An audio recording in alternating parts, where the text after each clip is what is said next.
여러분 반갑습니다. 여러분의 멘탈 전도사 천마쌤입니다. 이제 또 늦은 오후 시간인가요? 아마 장 흘러가는 거를 한번 잘 살펴보면은 어떻게 흘러가는지 한번 두 눈으로 확인이 가능할 것 같습니다. 뭐 여러분 자꾸 쳐다본다고 해가지고 뭐 주가가 오르는 건 아니니까 너무 몰입하지는 마세요. 적당하게 한 번씩 한 번씩 체크만 하는 식으로 보는 게 낫지 않겠나 하는 생각이 듭니다. 코스피는 2500 그 선에서 문턱에서 뭔가 줄다리기 하는 그런 느낌을 보여주고 있네요. 보여주고 있고 그래도 오르긴 오릅니다. 오르니까 그나마 좀 다행이고 삼성하고 하이닉스하고 이렇게 좀 올라줘야지만이 신나게 오르지 그렇지 않으면은 주가가 그렇게 오르진 않습니다. 여러분들도 그건 다 잘 아실 거예요. 저보다 똑똑한 분들이 워낙 많아가지고 일단은 원달러 환율이 장중에 10원 이상 급락을 했어요. 오늘 깜짝 놀랐어요. 갑자기 이게 막 빠지네. 한때는 막 오른다고 난리치더니 이제는 빠집니다. 트럼프 당선인이 이제 핵심 공약으로 내세웠던 보편 관세 부과가 완화될 것이다. 완화될 거라는 그런 기대감이 커지다 보니까 달러화의 힘이 좀 빠진 것 같습니다.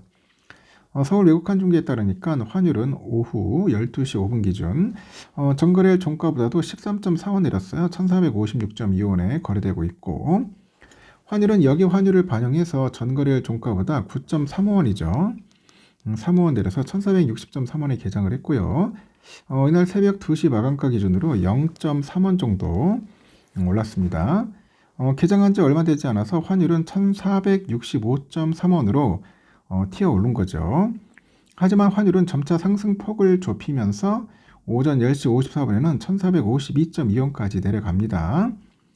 전일 종가 대비했을 때 17원 이상 급락한 것인데 지난달 24일 이후로 가장 낮더라는 거죠. 그리고 이후에도 환율은 1450원 초중반대에서 움직이고 있습니다. 6일날 워싱턴 포스트는 트럼프 당선인의 보좌관들은 모든 국가에 적용을 하되 주요 수입품에 대해서만 관세를 부과하는 방안을 검토하고 있다. 그런 이야기를 합니다. 주요 수입품이네요. 주요 수입품. 소식통에 따르면 그 트럼프 당선인 측은 일단 모든 국가에 10에서 20% 보편 관세를 부과하는 것을 논의 중이고 그런데 여기서 이 관세를 모든 수입 품목에 적용하지는 않고 미국의 국가와 경제 안보의 핵심적이라는 거고 평가되는 특정 분야 그리고 관련 품목 이렇게 적용하는 방안을 논의라고 합니다. 트럼프는 WP의 보도에 따라서 가짜뉴스라고 지적을 했는데 보편 관세 완화에 대한 시장의 기대는 쉽게 사그라들지 않네요. 이 달러 원은 약세고 달러 인덱스 6일날 저녁 10시 5분 기준 108.36을 기록하네요. 전날 109를 상회하던 것에서 하락을 합니다. 트럼프의 관세 완화 기대감에 중국에 대한 60% 수입 관세 부과도 조정될 수 있다는 전망이 커지다면서 위안화가 소폭 강세입니다. 달러 위안 환율은 7.3에서 7.34 위안 정도 왔다 갔다 하네요.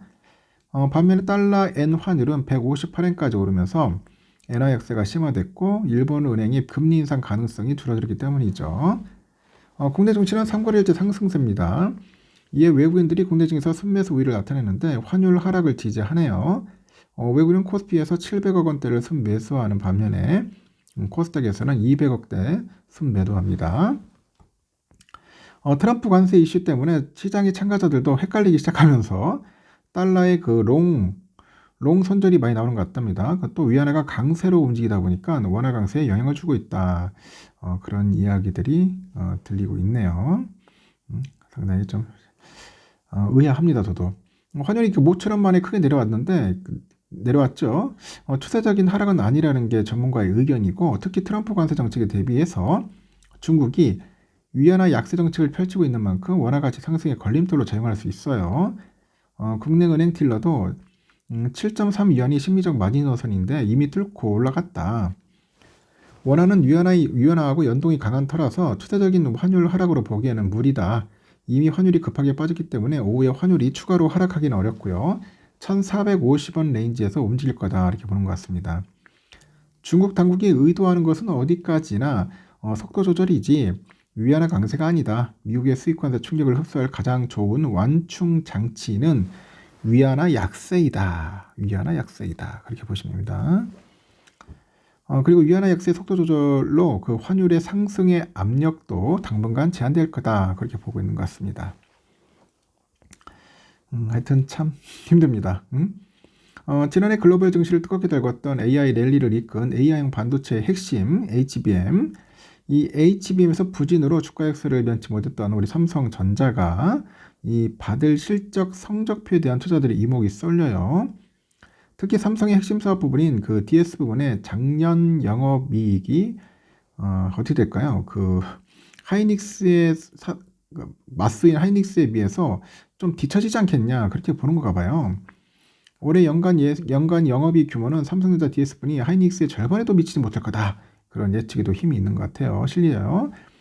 국내 증권가에서 삼성에 대한 실적 전망치를 하향 조정하는데 이어서 목표 주가까지도 연이어 내려잡고 있죠. 그래서 하루 앞으로 다가온 작년도 4분기 잠정 실적 발표 이후로 삼성전자 주가가 바닥을 찍고 반등 계기를 마련할 수 있을지 관심이 가는 것 같습니다. 작년 12월 이후로 전날까지 국내 증권사들이 발간한 삼성전자, 하이닉스 관련 리포트 상위 실적 예상치를 분석한 그 모 일간지가 있던데 결과를 보면 작년 4분기에는 삼성의 DS분의 예상 영업이익 컨센이 3조 6,977억이랍니다. 3조 6,977억. 같은 기간 하이닉스 예상 영업이익 컨센이 7조 9,031억 원에 절반에도 미치지 못하는 46.79% 수준에 머물 거라는 전망이 있더라고요. 이 예상대로라면 하이닉스는 또 한 번 분기 기준 사상 최대 실적 기록을 쓰는 거죠. 이런 흐름을 타고 삼성과 하이닉스 양측 모두 흑자를 낸 한 해 연간 기준으로 사상 처음으로 24년도 하이닉스 영업이익이 삼성의 그 DS 부분의 영업이익을 추월할 거라는 게 확실시 된다는 거죠. 증권사들이 예측한 24년도 삼성전자 DS 부분 연간 영업이익은 15조 9,335억, 하이닉스가 기록할 것으로 예상되는 것은 23조 2,719억, 3분의 2가 조금 넘는 68.4%에 불과할 것이다. 결국 뭐냐, 하이닉스가 더 많이 벌었다. 그렇게 예상된다는 겁니다. 진짜 24년도 완전 동생한테 개박살 나네요. 이제는 반도체 형님은 이제 하이닉스가 되는 게 아닌가 하는 생각이 듭니다. 25년도도 잘해야 할 텐데 24년도는 완전 죽서버렸어요. 그러다 보니 주가가 엉망이었다는 거죠. 현재 삼성은 55,800원이고 좀 밀리는 것 같아요. 오늘은 좀 빠집니다. 갑자기 잘 가다가 좀 꺾이네요. 55,800원 보합권에서 왔다 갔다 하고 있고 현재 우선주도 좀 빠집니다. 한 1% 가까이 빠질 것 같아요. 46,000원에서 놀고 있는 것 같습니다. 오늘 하이닉스도 한 1.25% 빠지네요. 197,300원. 어제 너무 많이 올랐어. 기대감에 너무 올랐기 때문에 좀 오늘은 좀 조정을 받지 않을까 조심스럽게 예상을 합니다. 상황이 그렇다는 거 참고하십시오. 현재 환율 보니까 1451.90 환율 많이 빠지네요. 여기까지 하겠습니다.